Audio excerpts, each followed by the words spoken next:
Luke chapter 12. Hope you have an outline. Look around and grab you one. Just notice there's lots of blanks on there today. Hope you got a pencil, pen.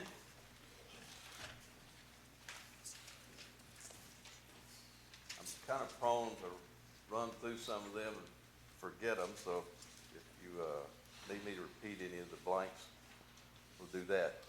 See, I've entitled the message this morning, Responsibility is Inevitable. And we're going to be looking at chapter 12 of the book of Luke, verses 41 through 48. And it starts with Peter asking a question to Jesus. He says in verse 41, Then Peter said to him, Lord, do you speak this parable only to us or to all people? So obviously he's talking about what Jesus had just got through talking about.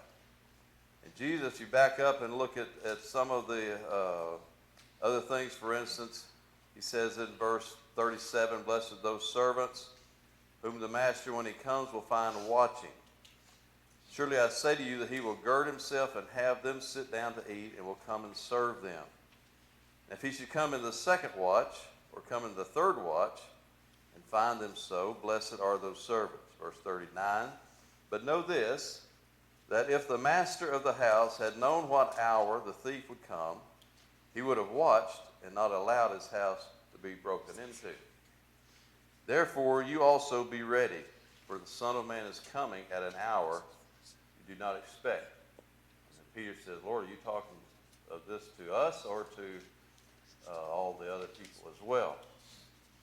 And I want us to think about just that option that Peter asked Jesus about just for a second. When I read that, I have the idea in my head, and I'm not sure that it's justified, but Peter is pretty sure that Jesus is talking to somebody, one or the other. Peter thinks that Jesus is talking to his disciples at least, and he's wondering if he's not just talking just to them, but to all the other people who are standing around. Or maybe Peter thinks that Jesus is talking to all the other people for sure, and that maybe he's also talking to his disciples.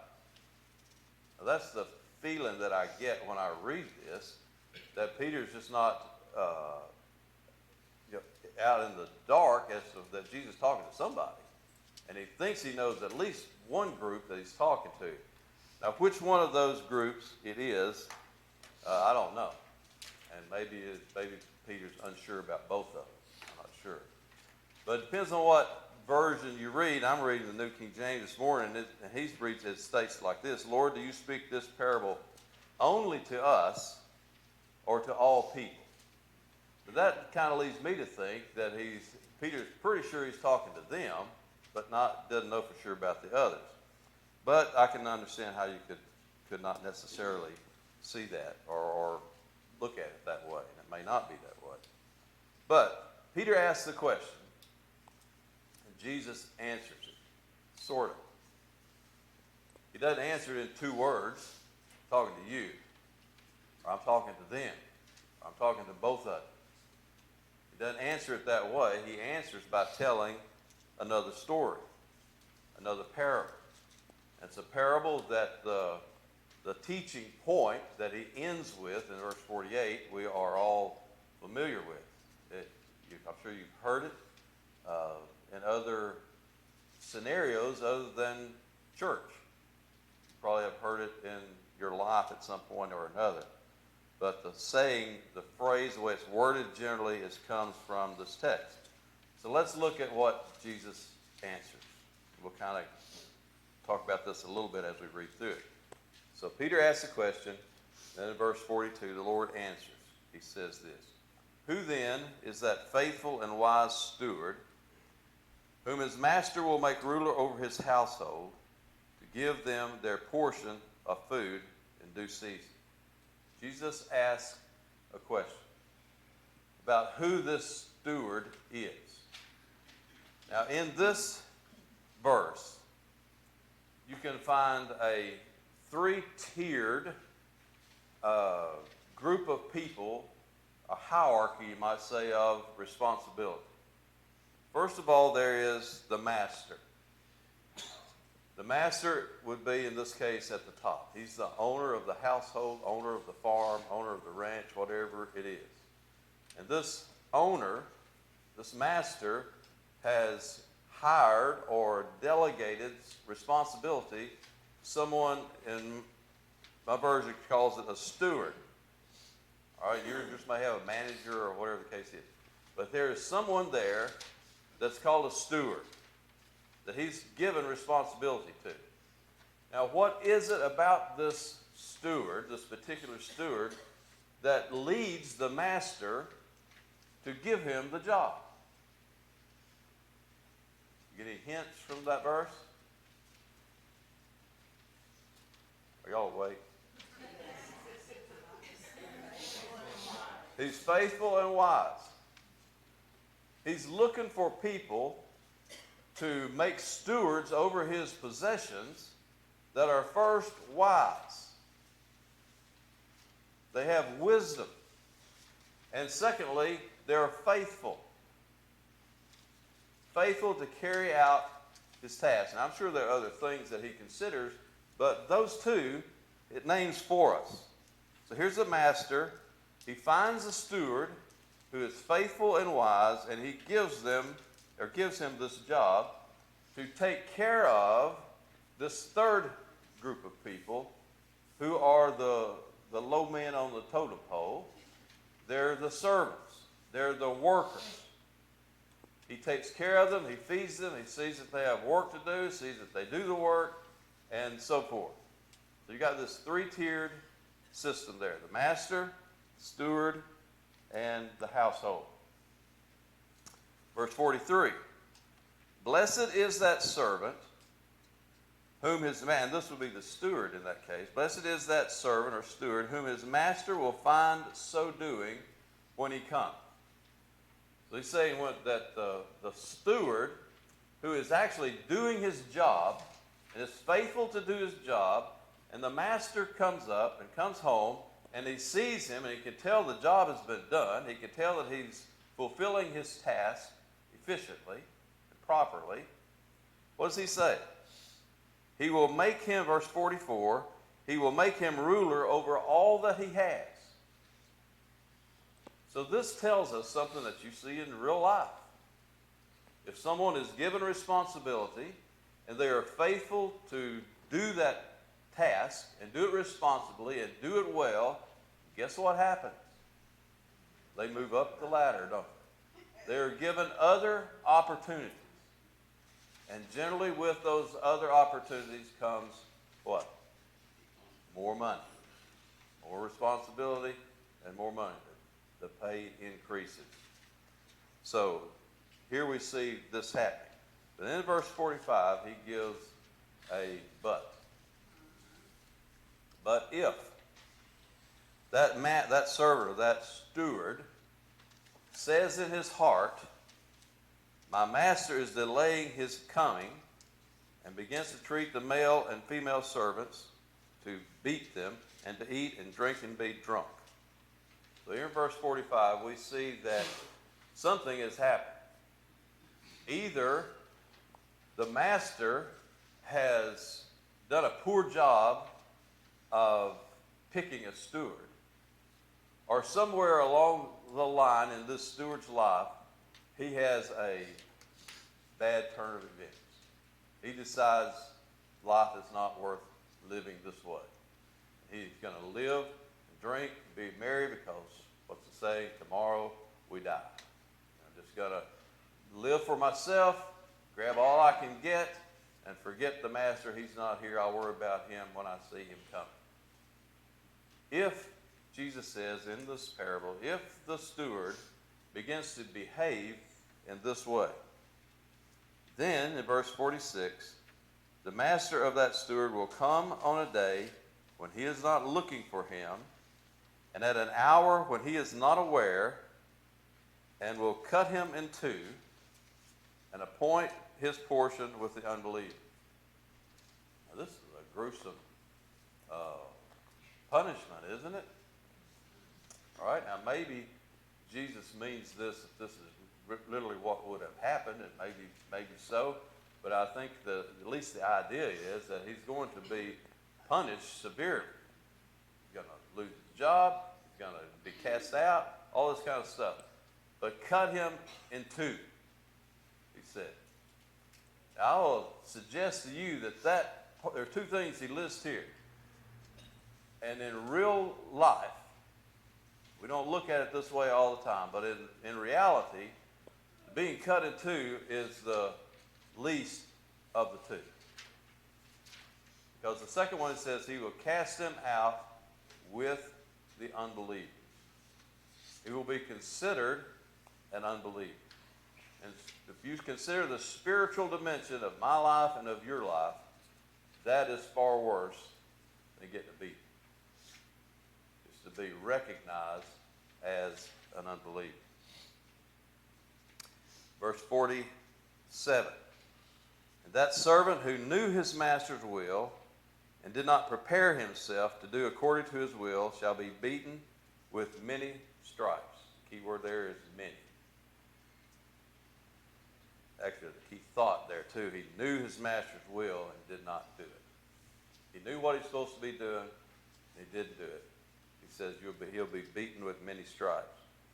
But he who did not, verse 48, but he who did not know, yet committed things deserving of stripes. So here's if there was a steward who had a job to do and he wasn't aware of what he's supposed to be doing, he didn't understand his task, so he didn't do it properly, he didn't do it right. Yes, he would be punished, but with few stripes. So there's a proportionate degree of responsibility and of punishment that go with it. And then the last half of verse 48, here's the principle that we've all heard before.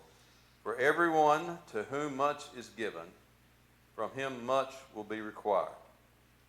And to whom much has been committed, of him they will ask the more. Easy to understand, isn't it? You've been given much responsibility, then there's more expected out of you. Okay, so there's our text. I want us to look at some things about responsibility. You see on your outline, here's the first point.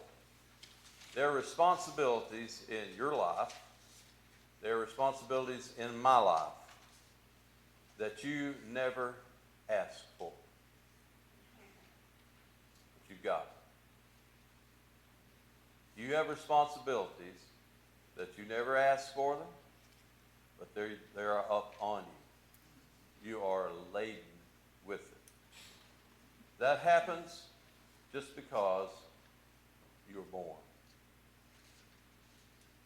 You are born, and sooner rather than later, you will find that you have responsibilities. These responsibilities come from about 4 different areas.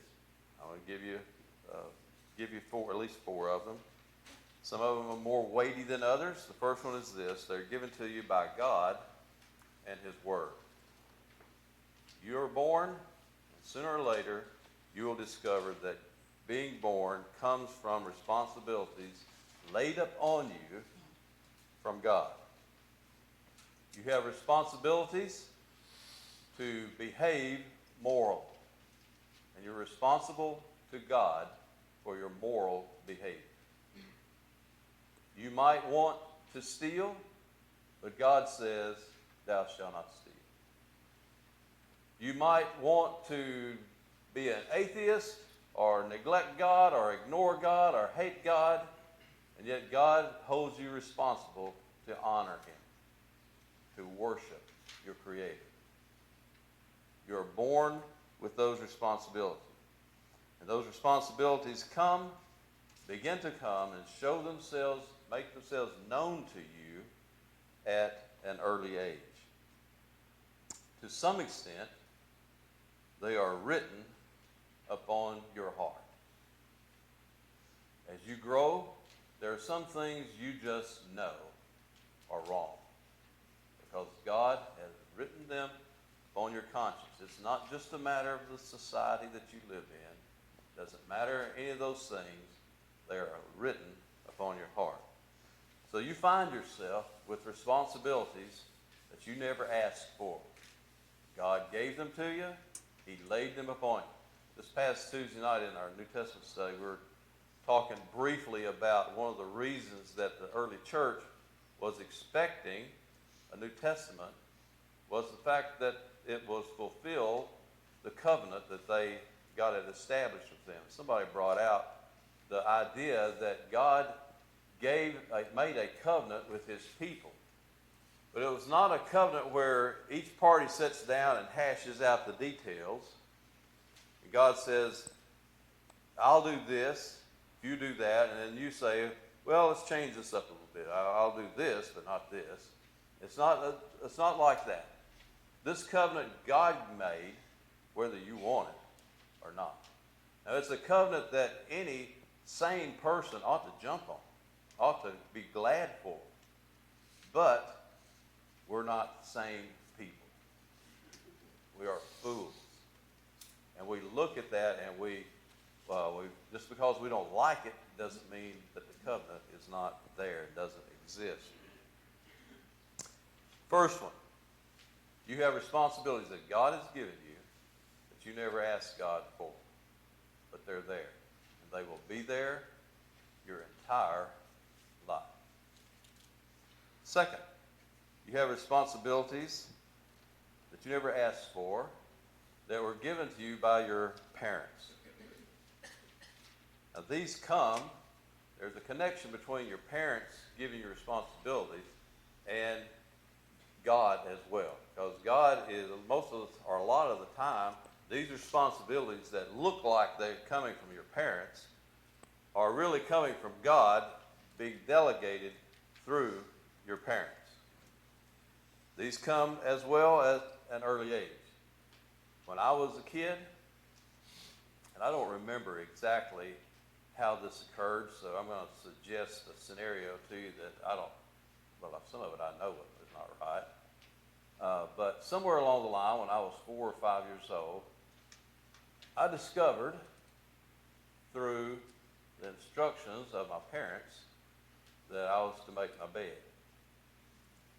And what if I had told my dad or mom, I don't want to. Now, when I was 4 or 5 years old, I already knew not to tell my dad, I don't want to. I don't think so. But we would have had some kind of discussion where at the end of that discussion, I thought I'd make my bed. The next day, we get up, and lo and behold, we have that same discussion. And it's not but 2 or 3 days until I figure out that I'm going to have to do this the rest of my life. Or at least until I get married. Right?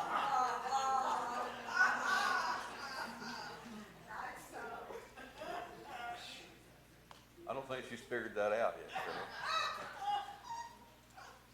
But I discovered that I have been given a responsibility by my parents. I didn't ask for it. And it might have been fun for a day or two, but sooner or later, as most responsibilities are, you grow weary of it. But that doesn't make them any less your responsibility. Some of the times, those responsibilities are not written on my heart. They're written on the seat of my pants. And I remember, these are my responsibilities. I may not want them, may not like them, but God has given them to me through my mama and my dad. And that's the way it's going to be. It's not just that, is it? As you get older, there are more responsibilities that you have to do. That's the way life is. At least that's the way it was in my house. Third thing, there are responsibilities that we never asked for that are given to us by other authorities. There again, there's always this connection between your parents and the other authorities and God, and etc. Teachers. You go to the school teacher, and it was never any great dialogue between me and my parents that my teachers were my authority. That they would give me responsibility to do schoolwork or all of this kind of stuff. It was sort of understood. And if I didn't understand it at first, it wasn't long before I did. That there are responsibilities I have to do that other people will tell me to do. Besides my parents, besides God. It might be teachers, it might be a policeman, it might go to the military. It's amazing how that as a person gets supposedly near as being grown, and they resist that authority that comes from their parents. They resist the responsibility that comes from their authorities. They want to be on their own. They want to be free. They want to be my own man. And so, what do? They leave home and they join the Marine. And that fixes that, doesn't it? They didn't know what authority was, so they got there. That's the third one. The fourth one is by the civil law. And here I'm not talking about a person. I'm talking about a written document, a constitution that we may live. Did you know, and I'm sure you do, that I could go to Texas and they may have laws that the state of Arkansas doesn't have. They may have laws that are more stringent than the laws of Arkansas, and I may be accustomed to doing certain things in Arkansas that I can't do in Texas. Here's the trick. I may not know that. Is that an excuse? No. You get stopped and you get caught doing those things that's against the law in Texas but are lawful in Arkansas, the policeman just very well could tell you, you just should have paid attention. You should have learned it before you crossed the border, because you're responsible to obey the civil law. Your life and my life is filled. It's not going to be filled. It is already filled with responsibilities that you never asked for. They're just there. And you're responsible to fulfill those responsibilities. That's the first thing. The second one is responsibilities that you seek out. Responsibilities that you seek out. The first one that is probably the one that would come to your mind, or to my mind at least at first, is marriage. Marriage is a responsibility that when you desire to get married, and I would have to probably guess that most people who marry pretty young are not really aware of what they're doing. They don't realize the extent of the responsibility. They're just in love. Somehow, just being in love will help you overcome and help problems not even be problems. You'll just never realize that this is hard because you're so in love. But it's like my neighbor told me one day when his daughter was getting married. He said, sooner or later they're going to figure out you can't live on love. You've got bills to pay. You've got things that have to be done. You've got responsibility. So but it's a responsibility that we seek out. We want to be married. Most people did have a desire to be married. But with that responsibility, with that event, that marriage comes responsibility. Husbands have responsibilities to their wives and to their families. They have responsibilities to provide for them, to protect them, to care for them. Wives have responsibilities as well within a marriage, within a home. They are there. Another one, to better your chances of success. Sometimes we seek out responsibilities to make our chances of being successful in life better. We just see the difference between having this entry-level job that pays minimum wage and having a manager's job that pays more than minimum wage. I pay twice as much as minimum wage. And it's not too hard to figure out that as long as I've got this entry-level job, I'm probably going to be living paycheck to paycheck. And so I seek out a different scenario, a different job that will pay me more. And yes, with that comes more responsibility. Third one, to make wise use of your abilities and resources. This is sort of akin to the previous one, but here you are doing a job and you know you have the ability to do certain things. I was talking to a guy from the other side just 2 or 3 months ago who got out of prison and got a job working in a factory where they needed a skilled painter, someone who could use a spray rig on metal and do a good job at it. They trained him how to do it, and what he taught within a day, he had the hang of it. He was gifted at doing that. And he said he had done nothing else since then. They saw his abilities and gave him this job. It wasn't an entry-level job. Shouldn't have been, at least.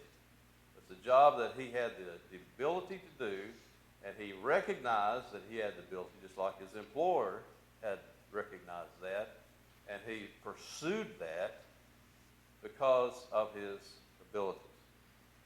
Sometimes we pursue responsibility to make wise use of our resources as well. Fourth one, sometimes we seek out responsibilities because we're motivated by our personality. Now, what is it type A? Is that the word I'm looking for? If someone has a type A personality, more than likely, all things being equal, they more often than not, they will tend to have a job that is laden with responsibility because they thrive. They're wired to do those kinds of things. Sometimes people seek out responsibility to influence their corner of the world for Christ. Someone decides to go on a mission field, to work for some type of ministry, to do this or that that's mission related or that's Christianity ministry related, and they do so because they are driven by their desire to influence their surroundings for Christ. Then there's the last one. Some seek out responsibility because they want to be a big shot. They want to be somebody important.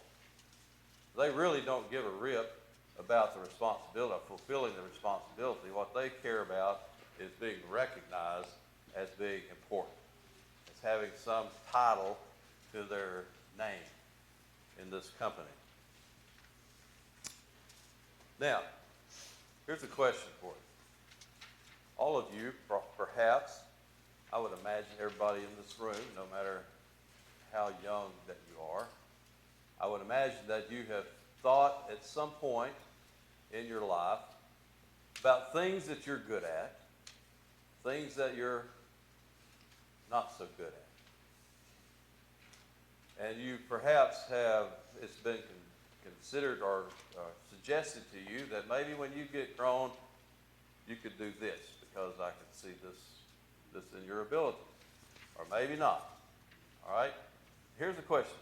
If you do not end up working in the field for where you are gifted, have you failed? Failed. No. You haven't. There are some people, some guys who could make a lot of money playing baseball. They could also make a lot of money playing basketball. They could also make a lot of money playing football. They could also make a lot of money as a neurosurgeon. They are athletically super gifted. They are intellectually super gifted. And there are a lot of things that they could succeed at. They can't do them all. They've got to choose. And these other things will just have to be set aside. Not do it. Most of us are in that category. Most of us are kind of able to do this and we're kind of able to do that. And so we might do it and we may not. But Just the fact that we don't end up being and fulfilling our giftedness to our greatest potential doesn't mean that we have failed. What matters is what we do, how we do it. Whatever you do your best, do it to the glory of God, and do it with a high degree of character. That's where you will be successful. If it's areas that you are gifted in, that you never cross the path of, or go that path at all, that's no big deal. It's not. On the back side, got a couple things here. Number 3, here's my statement. Responsibility. You can't live without it. You can't live without it. Now, I've told you this morning that you are responsible, that you have responsibility. I word it a little differently. You have responsibility. They are upon your shoulders, whether you want them or not. Some responsibilities you may have sought out. You wanted them then, you still want them. But all of us have responsibility. Now, I don't know if that's a new thought for you or not. But here's the next question I've got is how are you going to deal with that? How are you going to deal with what I have told you? You have responsibilities. What are you going to do about it? I'm going to present 2 extremes for you. And probably somewhere you will find yourself in the middle, somewhere leaning one toward the other. First one extreme is this person who acts as if he had no responsibility. He doesn't want any, he resists them, and he denies that he has responsibility. I'm not responsible for this. I'm not responsible for that. I don't want any responsibility. So there's that person. What's the trade-off for living your life with no responsibility, without fulfilling the responsibility that you know you have? Here's the trade-off. It's slavery. Slavery. The trade-off is slavery. You have a God. You are a slave to your God, and your God is yourself. You are a self-centered person. That is your God. You want nothing else. Now, I want to paint a picture for you of what this looks like. A person who wants no responsibility and will accept no responsibility, here's what you can almost bet their life is going to look like. Number 1, poverty. They're going to be poor. They're going to be hard-pressed to keep bread on the table. Homelessness. They may be without a place to live. They're going to be a thief. They're going to steal from somebody else because they won't work, they don't have a job, therefore they don't have any money, but they still are hungry. And they still want some cigarettes, and they still want some drugs, they still want this, they still want that. The only way to get them is to take them from somebody else.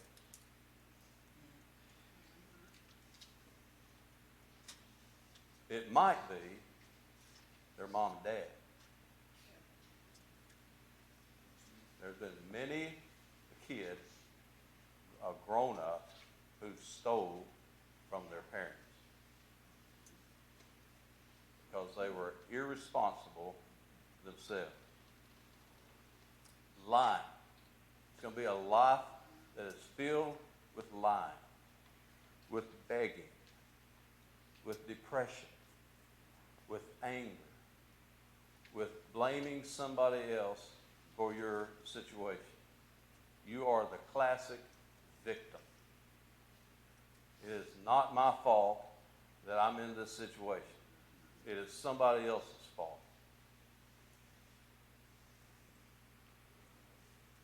I heard a story, I think it was this past week, and I probably won't get the details of this exactly right, but you go to Conway or Little Rock, wherever, and or even Heber Springs by Walmart, and come out and there's somebody there with a homeless sign or whatever, and it says, "We'll work." Yeah. Somebody's telling me about a situation where this guy was dancing around, and had his sign up, we'll work, homeless, we'll work for food or whatever. And the guy said, "Man, if you got enough energy to dance around, I'll give him a job." So he stopped and offered him a job. The guy took the job. He went to the place and started working. You know how long he worked? According to the story, an hour. An hour was all he wanted. He didn't want it. I don't want this. I don't want the responsibility of working. You end up a slave. You end up a slave to your own self-centered person that you are. And that kind of slave will live a miserable life. That's one extreme. A person who wants no responsibility at all. The second extreme is this, and this shouldn't be an extreme. It's the person who embraces the principle and seeks it out wisely. When I consider this idea of being responsible, it's not that I accept it. It's that I embrace it. You see the difference between those two words? If I accept something, I can be pretty passive about that. Okay, I got to work. Okay, I got to do this. I just accept the inevitable. I'm not talking about that. I'm talking about embracing.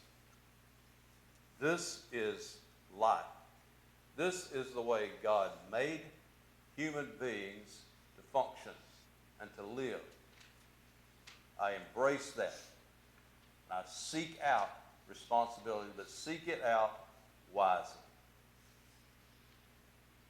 I may wish like everything that I could be a insurance salesman, but I can't. I'm not a salesman. Somebody turned me down once or twice a day. I'm in the depths of despair. I'm not a salesman. It wouldn't be wise for me to seek out that responsibility in that field. To embrace the principle of being responsible and to seek it out wisely. So here's a person, and this is what I'm saying you ought to be doing. I ought to be doing. To embracing responsibility and seeking it out wisely. You know what the trade-off for that is? Slavery. Slavery. Being a slave to Christ.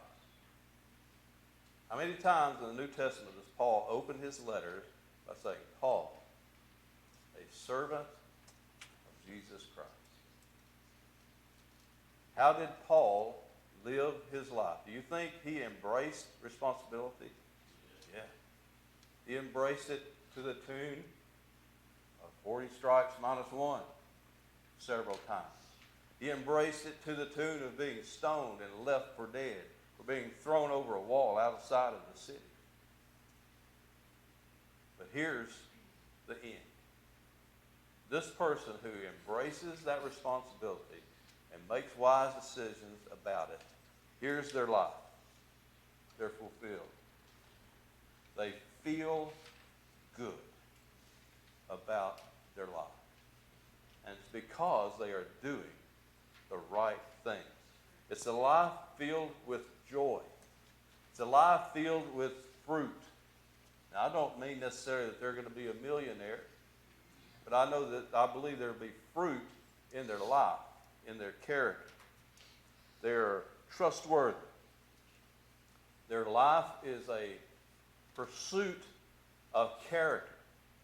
They're a person with high character. And their life is filled with joy. They are a joyful person. They may not be rich, but they are rich in spirit. They may not be free from persecution necessarily, but they are joyful even in the face of suffering for Christ. Paul, or Jesus, gives us this principle. I've written it out here. The expectations, responsibility is the expectations that God and others have of you is directly proportionate to the responsibilities and resources that have been entrusted to you. The expectation that God has of you is directly proportional to the tasks and the responsibilities He's given you to do. If He's given you great responsibilities, then He expects great things from you. If He's given you, or some other person, some other company has given you extra responsibilities, that's what they expect. You remember the story that Jesus told, and I've failed to get the reference for this, where He says if a person goes to the field and he works all day, his job description is to work all day in this certain task, and he does it.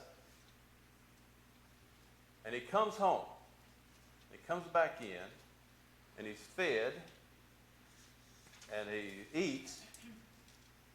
Is there anything to praise him about? I'm really paraphrasing this. The answer is no. He did what he was supposed to do. Praise comes when you go the extra mile, when you do more than what you were told to do. I worked as a building contractor for 30 years around here. Worked with usually 3 or 4 guys all the time for that period of time. There were some guys that worked with me. We worked from 7 to 3:30. They were there. I was there usually 90% of the time, or 99% of the time. I was there like 10 or 15 till 7. Unlocking the trailer, starting to get out stuff so that didn't have to be accomplished when everybody else got there. There were some guys that would come and they'd come roaring in at 1 minute till 7. And they were there, and at 1 minute after 3:30, they went roaring out. Did they earn their 8 hours? Yeah, they did. They did what they were paid to do. But that's all they did. And they may have done a good job at it. There were 1 or 2 other guys that may have come and they might get there at 5 till. Did they have to start to work at 5 till? No, I didn't expect them to. But usually they got out of the truck and they started stretching their muscles and getting there, ready to start working. They didn't look at the clock. At 3:30, before they left, if there's anything else we need to pick up or put up or do before we leave. If I were looking for somebody to be in charge if I was going to be gone, or if I had another job, some other location, I wasn't going to be at both jobs, who do you think I would pick? It's obvious, the second one, right? The one who's cared and tried to see to it that he did make me a profit. That's why I hired him, wasn't it? And to recognizing that, which one of those guys do you think lived a joyful life in relation to their work? The second. The second. It's that way in any profession. It's that way in any job. It's that way in any business. Responsibility, you embrace it. You are a joyful person. Let's pray.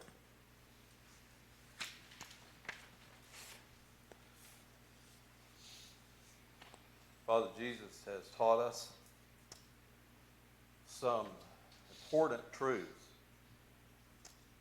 we ought to know. Deep inside our conscience, we ought to know those things. Perhaps we do. But it's easy to get sidetracked. It's easy to start thinking that I'm not getting a fair shake. This ain't right. That ain't right. When God, we could solve, it seems to me, I could solve all of those problems just with my own attitude, my own spirit, my own desire to please you. Surely it would affect how I behaved on my job. Lord, would you burn this truth in our hearts? Right now, we may not give a rip, but God, help us not to be able to forget